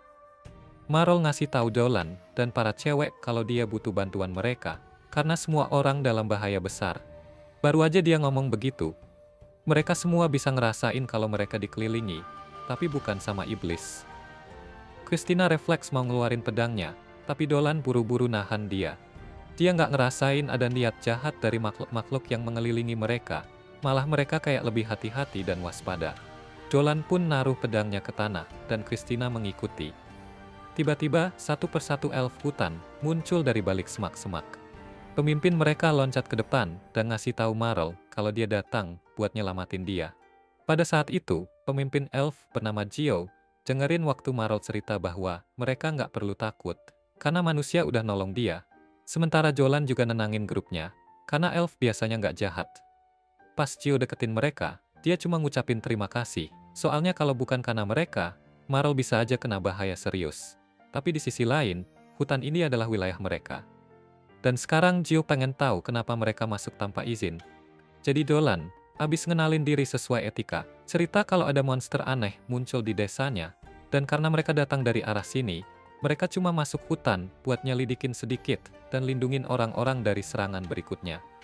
Dolan juga minta maaf karena nggak minta izin dulu sama pemimpin elf. Gio denger cerita itu gak bisa nyalahin dia karena alasannya emang bagus buat masuk. Tapi dia juga bilang ke manusia kalau belakangan ini hutan jadi berbahaya bahkan buat mereka sendiri.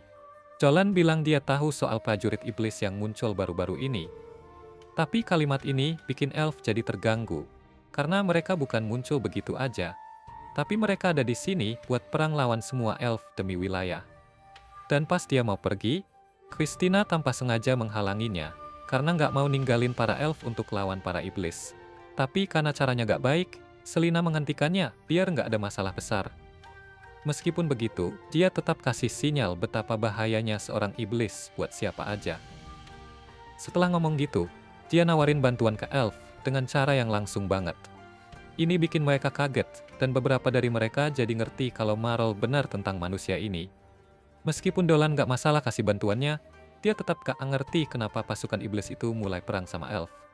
Dan ini bikin jelas kalau ada portal tersembunyi di hutan. Karena gak ada pasukan lain selain para elf, ini berarti misinya belum selesai, dan masih perlu diselesaiin. Bahkan Dolan siap pakai semua kekuatan naga buat menyelesaikan ini, meskipun nanti dia akan diusir dari kampung halamannya.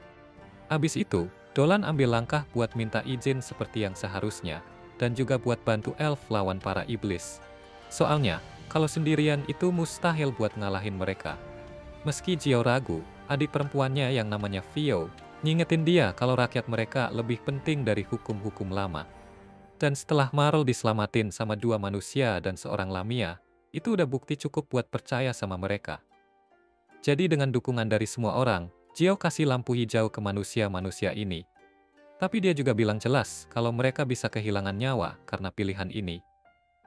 Dolan nerima ini dengan senyum lebar, dan sebelum sempat berjabat tangan dengan baik, tiba-tiba lihat ledakan besar di kejauhan. Semua energi iblis ini bikin Dolan ingat kejadian masa lalu, di mana dulu ada portal yang pernah dibuka. Dengan keyakinan penuh, ternyata dia yang dulu melakukannya, ngebiarin keluar seorang Minotaur tipe iblis, tapi lebih jelek. Terus, ada iblis muda, sampai akhirnya makhluk buas metalik melengkapi tim berbahaya itu. Balik ke Dolan, dia menggunakan sihir angin, karena dengan mantra yang udah siap, semua orang bakal lebih cepat dari biasanya. Dengan ini mereka memulai berlari untuk menyelamatkan desa. Sementara itu, para iblis ngebahas gimana entitas yang disebut Yggdrasil, yang memerintah mereka dari dunia iblis. Dan, ada satu iblis yang masih nggak bisa lewat portal. Jadi yang gadis kecil yakin bahwa karena mana yang kuat menahan di portal, yang bikin dia nggak bisa biarkan dia lewat. Sambil nunggu itu, ini waktu yang pas buat ngalahin beberapa elf yang terasa di kejauhan sebagai pengalih perhatian. Gadis iblis itu namanya Rafflesia, pengen bikin permainan kecil, di mana siapa yang pertama nemuin para elf bakal punya hak buat ngabisin nyawa mereka. Pada momen itu, iblis abu-abu metalik yang namanya Geren nggak mau ikutan dalam sesuatu yang dianggapnya membosankan. Jadi tinggal dua pesaing yang bebas. Dan meskipun salah satu dari mereka maju karena rasa dendam yang dia punya, kemudian Rafflesia mengatakan mencium aroma bunga-bunga manusia sebelum mengubah ini jadi mandi darah. Sementara itu, para semut-semut menyerang desa para elf. Sedikit demi sedikit, mereka jadi khawatir.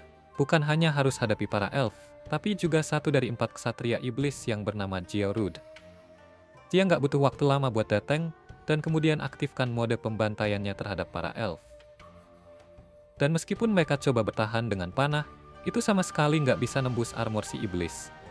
Dalam sekejap, dia meluncurkan serangan yang cukup kuat buat hancurin semua elf di area perbatasan. Dari kejauhan, ini bisa dirasakan oleh pemimpinnya, yang diberitahu oleh roh-roh tentang bagaimana rumah mereka diserang. Sebelum dia bisa melakukan apa-apa, dia harus menghabisi para semut iblis dulu untuk bisa lewat. Jadi, waktu benar-benar jadi berharga yang nggak dimiliki. Apalagi saat kita lihat Jorude ketawa lagi, karena betapa gampangnya ngalahin para elf dalam pertarungan ini. Dia cuma perlu melempar pukulan lemah buat ngalahin mereka, dan hanya untuk senang-senang, ada seorang elf kecil yang masih hidup mendekat untuk menyerangnya dengan tombaknya. Tapi sebelum dia kehilangan nyawanya, ada sesuatu yang menghentikan Jorud, yaitu akar hutan yang cukup kuat untuk membuatnya tidak bisa bergerak. Di saat yang sama, beberapa mawar mulai bermunculan. Tanpa membuang waktu, elf itu berhasil menyelamatkan diri tepat pada saat itu. Meski begitu, Jorud tahu ini nggak berarti apa-apa buat dia. Dan meski dia mencoba melepaskan diri, dia akhirnya kelelahan mencoba melakukannya. Ini bukan kebetulan, karena ternyata mawar itu cukup kuat. Akar-akar itu menahan dan menyerap semua mananya, yang menjelaskan kenapa mawar-mawar hitam mulai bermekaran. Disinilah kita melihat dalang dari semuanya, bernama Diajora, menurut elf yang menyelamatkannya, dan kembali bersama para elf. Sedikit demi sedikit, dengan senjata mereka, para elf menghabisi semua semut iblis, memberi Dolan cukup waktu untuk buat mantra hujan panah baru dengan mananya sendiri, meskipun tanpa sihir. Dia tetap bisa mengatasi semua musuh di depannya dengan bakatnya. Kita lihat Christina bareng Selina melakukan cara mereka sendiri buat ngebantu. Dengan itu, Jiao pakai sihirnya supaya hutan membuka jalan secara ajaib. Jadi pasukan pun siap untuk bertaruh. Tapi menurut Dolan, dia tahu masih banyak musuh yang harus dikalahin, dan yang terbaik adalah mendapatkan waktu untuk persiapan bertaruh. Dengan itu, dia nunjukin beberapa kristal sihir. Pasti bakal sangat kuat kalau digunakan untuk melawan si iblis.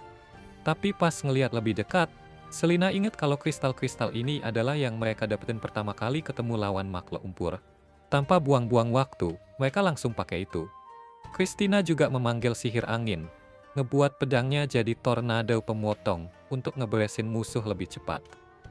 Selina sendiri pakai kristal sihir buat ningkatin semua sihir tanahnya. Dan ini lebih dari cukup buat ngalahin para iblis.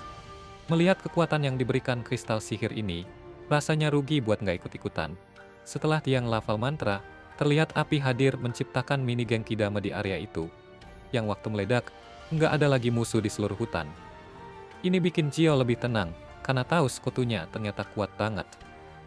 Kembali ke Diadora, dia terus ikat Geoda dengan akar-akar sihirnya, sambil minta si iblis buat mikirin semua dosanya. Karena dengan kemunculannya doang, dia udah ngebunuh banyak hewan yang punya peran penting dalam kehidupan hutan. Semua omongan yang diucapin Georud jadi sama aja, karena dia adalah iblis. Buat dia itu cuma bagian dari hidup, di mana yang kuatlah yang menang, ninggalin yang lemah dengan nasib wajar mereka, yaitu kehilangan nyawa. Sebelum dengar lebih jauh, Diadora mutusin buat nyedot lebih banyak mana sebagai hukuman, sambil ngingetin dia satu detail kecil, bahwa saat ini, satu-satunya yang lemah adalah dia sendiri, yang bahkan gak bisa bergerak di depannya. Dan sebagai aksi kasihan terakhir, seharusnya Georud mati. Tapi sebelum cakar menembus dia, kita lihat Rafflesia datang, yang bisa ngebatalin mantra Diadora tanpa alasan yang jelas. Dan karena dia emang sopan, dia ngenalin diri sebagai anggota kedua dari 4 ksatria iblis, yang keberadaannya bisa dirasakan oleh Dolan dan temannya dari kejauhan. Tapi yang mengejutkan, Georud malah adu argumen sama Rafflesia, soalnya nggak ada yang minta bantuan dia. Dan dia hampir bisa bebas sendirian. Tapi Rafflesia ingat omongannya di mana yang pertama nemuin dia jadi buruannya. Karena secara teknis, dia nyelamatin hidupnya, sekarang mereka jadi buruannya. Tapi si iblis nggak mau nerima itu, bersikeras kalau dia hampir ngabisin dia. Tapi di akhir obrolan, Rafflesia ngabaikan dia untuk menghadapi Diadora. Yang tahu betapa sulitnya pertarungan ini, dia manggil semua roh di area itu buat dapetin kekuatan. Meski karena alasan yang aneh, Roro itu kayaknya nggak ngerespon. Rafflesia nanya apakah dia udah minta bantuan dari roh-roh bunga. Karena kebetulan dia di jalan main-main dengan beberapa bunga yang cantik banget. Tapi nggak sengaja nyentuh mereka, jadi mereka udah nggak ada lagi di dunia ini. Dan sebagai info tambahan, si gadis muda ngasih tahu kalau Zelt ngancurin semua roh White Lilium, berkat perintah dari dia. Ini cuma bisa bikin Diadora marah. Diadora itu terpaksa bertarung tanpa roh di sisinya, bikin jaring duri yang gede banget. Meskipun begitu, serangan ini nggak cuma lemah, tapi Rafflesia perlahan-lahan mulai mainin pikirannya, ngingetin dia betapa nikmatnya kematian cepat, tapi dengan rasa sakit yang banyak.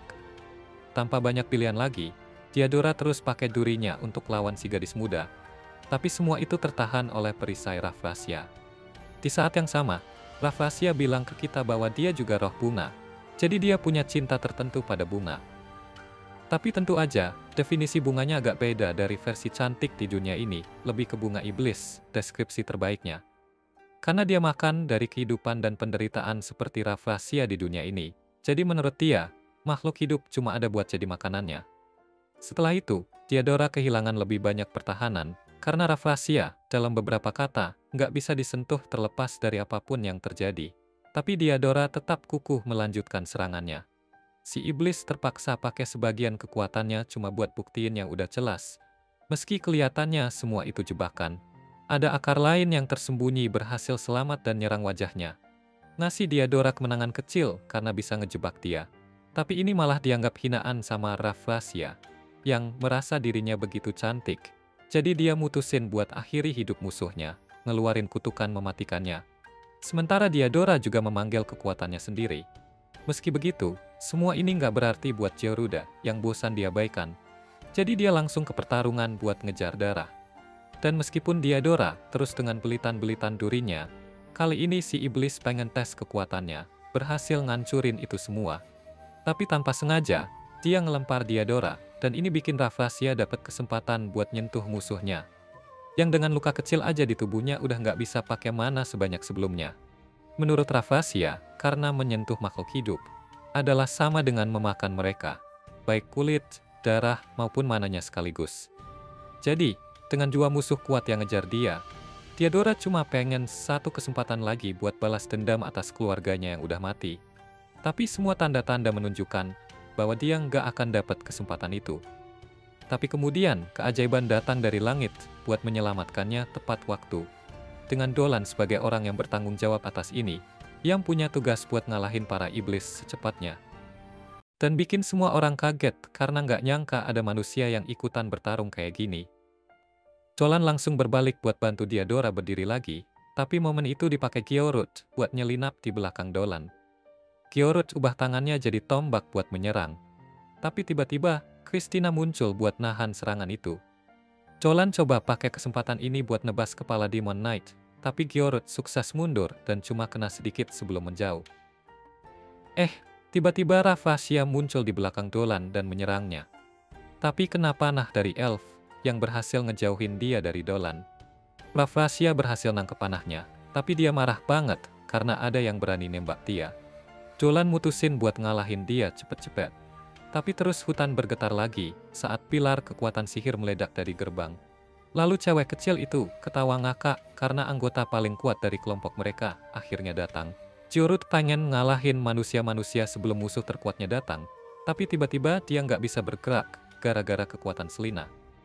Dia turun dari tangga sambil mengubah kemarahannya jadi kekuatan, lalu memanggil ular berkepala 7 buat menyerang Giorut. Ravasia lari ke arahnya buat nyedot kekuatan sihirnya, tapi Jolan pakai mantra ledakan dahsyat buat ngelempar dia tinggi-tinggi ke udara. Dan terus disambut tamparan manis dari Diadora pakai salah satu akar mawar miliknya. Sementara itu, Selina udah ngiket Giorut dengan ularnya, dan Dolan mulai nyiapin mantra api kuat buat ngalahin dia. Tapi tiba-tiba dia ngerasa ada musuh kuat lainnya yang menyerang desa, jadi dia ubah target mantranya ke sana. Terus dari asap ledakannya, muncul Demon Knight gede, bernama Giwen. Dia tiba-tiba ada di samping Selina dan bilang kalau tuannya mau sama dia, dan dia nggak bisa nolak. Selina jadi takut sama Giren, dan gara-gara itu, dia kurang kenceng nahan Giorut.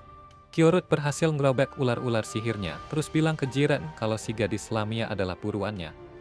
Dia nyerang Selina, dan Dolan buru-buru buat nolongin, tapi Christina lebih cepat dan berhasil menangkis serangan si Daemon.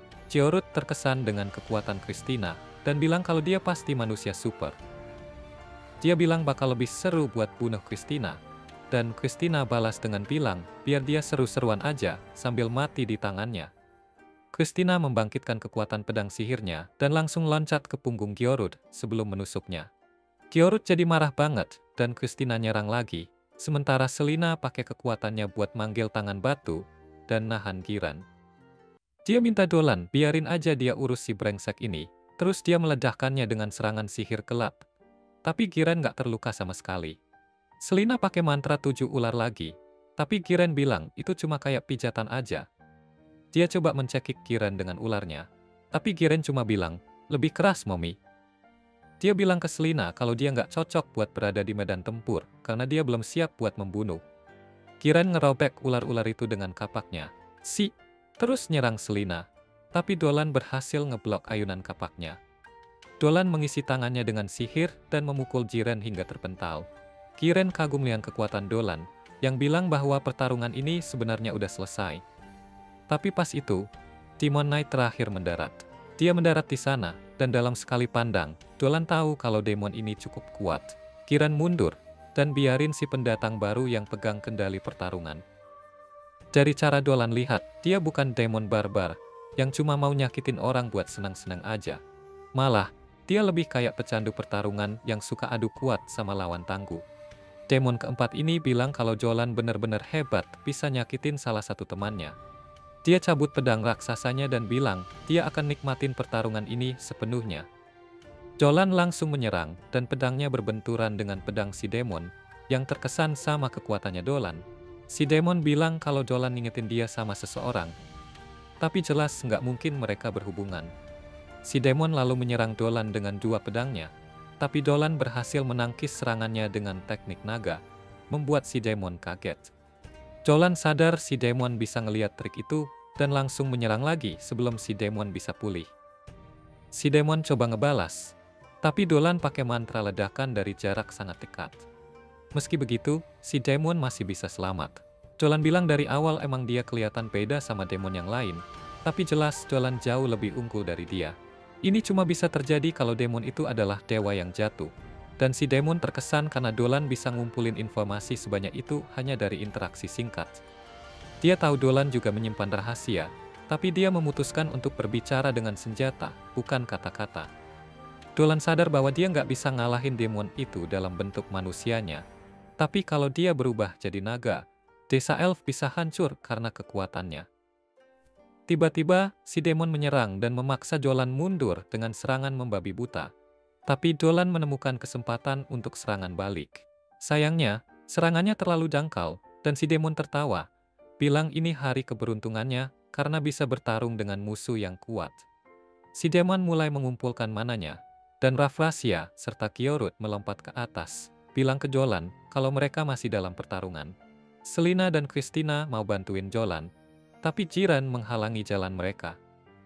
Raffrasia dan Kyorut meluncurkan serangan gabungan ke arah Dolan, tapi dia langsung membangkitkan sayap naganya untuk menghasilkan angin kencang yang menghalau serangan mereka. Dia kemudian menembakkan peluru sihir yang menjatuhkan mereka, dan saat itu, demon keempat sudah selesai mengumpulkan kekuatan. Si demon menusukkan salah satu pedangnya ke tanah, dan mengarahkan dua lainnya ke langit sambil mulai melafalkan mantra sihir. Dia bilang ke Dolan kalau Dolan bisa selamat dari serangan ini, barulah dia akan dianggap sebagai musuh sejati, lalu meluncurkan tebasan yang menjangkau langit. Namun, Dolan tetap tenang dan menggunakan kekuatannya untuk menghantam tebasan itu dari bawah, dengan mudah menghilangkannya. Si demon mulai tertawa, bilang dia nggak menyangka ada orang di bumi yang bisa membatalkan serangan pamungkasnya. Dolan bilang kalau dia bukan bertarung untuk hiburan si demon, tapi perhatiannya terus tertuju ke para cewek yang sedang menghadapi demon lainnya. Si demon keempat menyadari kalau Dolan nggak bisa bertarung sepenuhnya karena situasi ini. Dan karena kekuatan sebenarnya Dolan bisa membahayakan orang-orang di sekitarnya. Dia memutuskan untuk mengubah aturan pertarungan agar lebih menyenangkan baginya. Dia menyatakan kepada para elf bahwa sekarang mereka cuma punya dua pilihan. Mereka bisa melawan para demon dan binasa, atau menyerah dan hidup di bawah kekuasaan mereka. Si demon menyatakan kalau dia dan teman-temannya akan menyerbu desa lagi 3 hari ke depan, dan mereka harus membuat keputusan sebelum waktu itu. Dia kemudian memanggil 3 demon lainnya dan berkata kalau mereka sudah bertarung cukup untuk hari ini.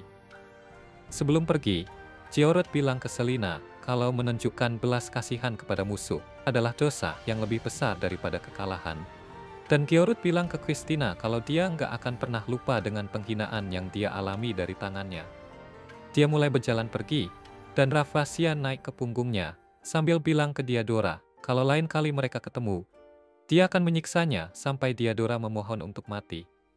Diadora bersumpah akan membalas dendam untuk teman-temannya. Balik ke Dolan dan demon keempat, mereka berjanji untuk bertarung dengan kekuatan penuh tanpa ampun setelah 3 hari. Si demon tertawa saat terbang pergi bersama teman-temannya, dan tampaknya dia sudah menyadari identitas sebenarnya Dolan. Begitu mereka hilang dari pandangan, Selina lari ke arah Dolan dan memeluknya. Hampir menangis, dia menanyakan apakah Dolan baik-baik saja. Dolan meyakinkan Selina kalau dia benar-benar baik-baik saja, dan kemudian bertanya apakah Selina terluka. Selina bilang dia baik-baik saja, dan kemudian Christina datang bilang kalau dia juga nggak terluka, meskipun nggak ada yang nanya.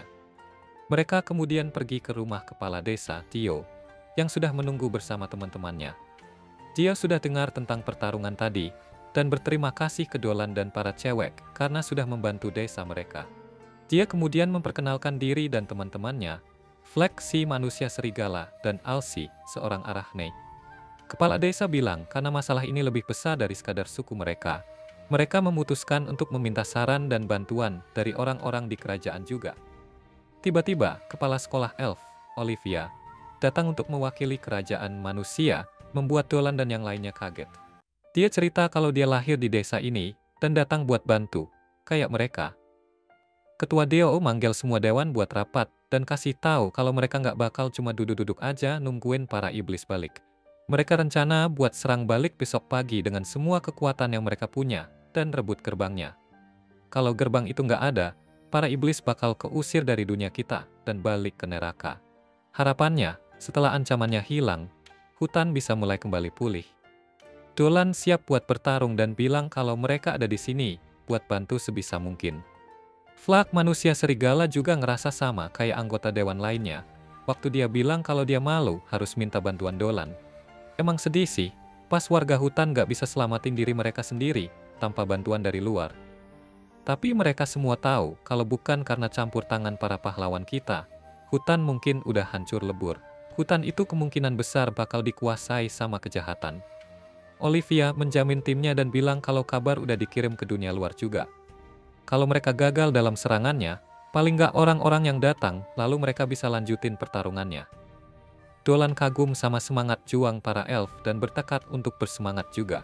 Dia, Christina, dan Selina janji buat memenuhi harapan mereka dan ngusir musuh dari hutan mereka, apapun yang terjadi.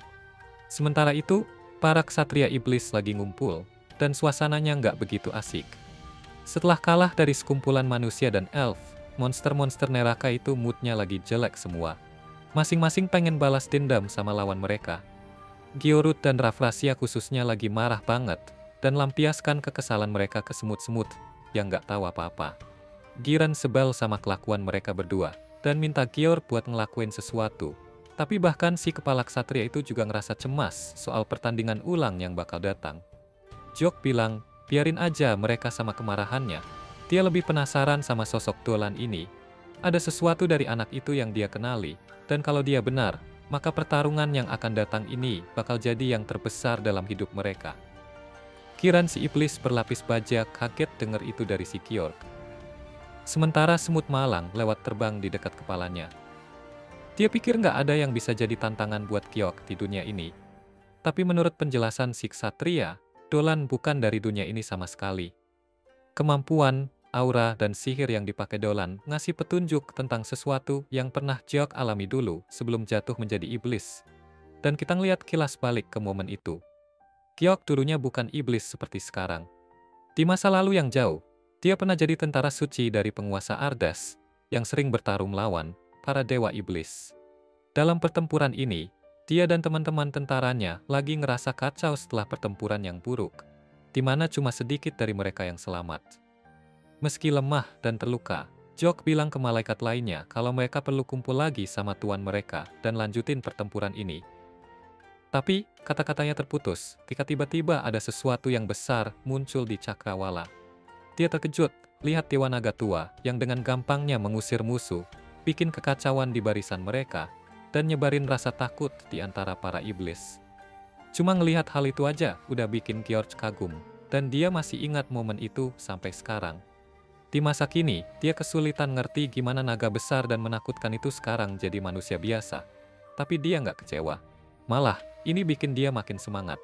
Bertarung melawan naga kuno bakal jadi ujian yang hebat buat kemampuan bertarungnya, dan si dewa jatuh nggak sabar nunggu untuk bertarung lagi dengan Dolan.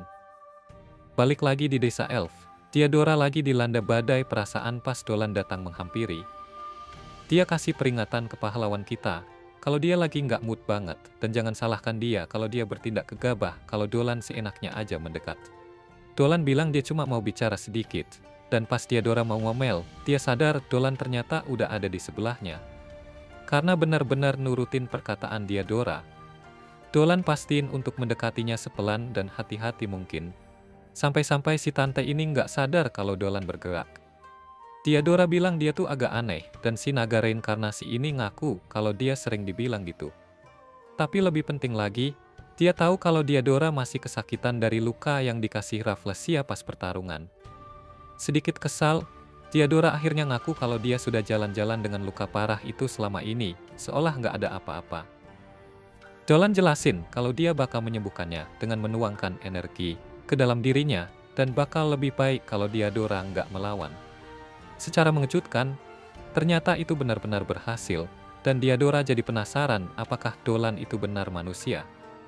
Dia mulai curhat soal nasib roh bunga yang disakitin dan nyalahin dirinya sendiri, karena nggak bisa melindungi mereka dengan lebih baik.